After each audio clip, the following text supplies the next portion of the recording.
இலங்கை பிரதமர் இந்தியாவுக்கு வந்திருக்கிறாங்க 3 நாள் பயணமா. ஆனா தமிழக முதலமைச்சர் அவர்கள் வந்து பாத்தீங்கன்னா கடிதம் தான் எழுதுறாங்க, மீனவர்களை விடுவீங்க சொல்லிட்டு.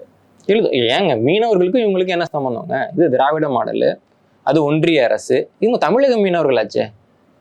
உங்களுக்கு சிக்கல் புரியுதா இல்லைங்களா? இந்த ஓட்டு போடுற மக்கள் இருக்காங்கல்ல, இன்னமும் மீனவர்களும் விவசாயிகளும் திராவிடத்தை நம்பி ஓட்டு போடுறாங்கன்னா அப்படி ஓட்டு போறதுலேயே தெரிஞ்சிடும் உங்களுக்கு எவ்வளவு அறிவு இருக்குன்னு அவங்களுக்கு. பின்னாடி எதுக்காக அவங்கள மதிக்கணும்னு அவங்க எதிர்பார்ப்பாங்க சொல்லுங்க? இந்த மக்களுக்கு உண்மையாகவே ஒரு அரசியல் அறிவு இருந்து, எங்க கிட்டக்க 10 மாவட்டம் இருக்கு, இந்த 10 மாவட்டத்துல அவங்களை தோக்கடிப்போம். எங்களுக்கான வாக்குறுதியை யார் நிறைவேற்றாங்களோ அவங்க தான் இந்த 10 மாவட்டத்துல ஜெயிக்க முடியும்னு நிலைமையை மீனவ மக்கள் கொண்டு வந்தாங்கன்னா அவங்களுக்கு தேவையான அந்த கோரிக்கைகள்லாம் நிறைவேற்றப்படும்.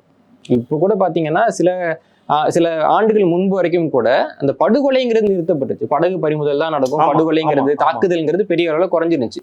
இப்போ அது வந்து திரும்ப அதிகரிக்குது. கேட்பதற்கு நாதியற்ற ஒரு இனம். இதே கேரளாவில் 2 பேர் இத்தாலியை சேர்ந்தவங்க வந்துட்டு கேரள மீனவர்களை வந்துட்டு சுட்டு கொன்னப்போ கோடிகள்ல வந்து நஷ்டஈடு பெற்று தரப்பட்டது. இலங்கை கடற்படை வந்து தமிழர்களை சொல்றப்போ நமக்கு நஷ்டஈடு வாங்கி கொடுக்கறதுக்கு யார் இருக்கா? படகையே நமக்கு திருப்பி வாங்கி கொடுக்க முடியலையே. அப்போ இத்தாலி மீனவர்களால கொல்லப்பட்ட அந்த கேரள மீனவர்களை யாரும் கேரள மீனவர்கள்னு சொல்லல, இந்திய மீனவர்கள் இத்தாலியர்களால் கொல்லப்பட்டார்கள். இப்ப இவங்க செத்தா மட்டும் தமிழக மீனவர்கள் செத்து போனாங்கன்னு நீங்க எழுதுறீங்க?